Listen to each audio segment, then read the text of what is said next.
السلام علیکم. قبل هومیوپیتک ډاکټر سید حسین شاه تاسو ته مخاطب یم په انفرټیلیټي بانچ پن مردانہ بانچ پن باندې خبره کول غواړم.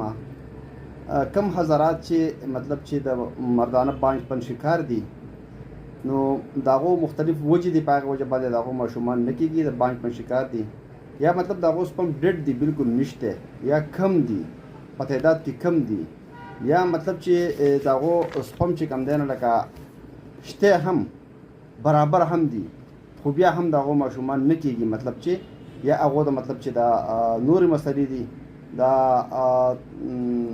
ویروکوسل مسله ده، دا رګې بند دی نو په هغه وجه باندې هم نه کېږي. د هغې ډېر شی نورې وجې هم دي، سپم یا کم دي یا مطلب چې فوراً انزال چې دی دا هم د هغې دپاره مطلب یو وجه ده، یا انزال نه کېدل هم یو وجه ده.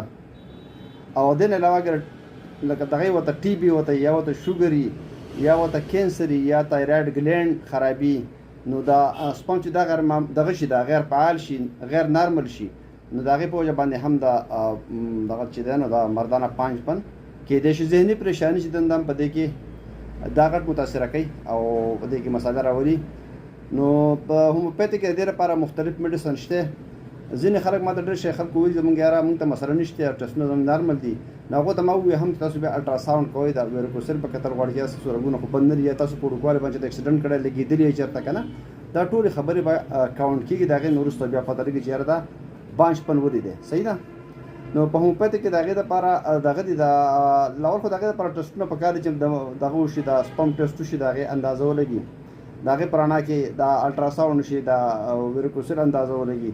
هغې نه وروسته په هومیوپیتیک کې مختلف میډیسن د هغې دپاره شته، مطلب چې د اشواګندا، ډامیانا، د اګنسکاس دی او داسې دنیا شی نور میډیسن دي چې د هغه موږ ورکوو. په دې کې د ایکس رے ورکوو، کونیم ورکوو، مختلف کنډیشن مطابق موږ په هغې کې میډیسن ورکوو، توجه ورکوو او مطلب مختلف ورکوو چې دا موږ ته پته ولګي چې یاره مسله څه ده.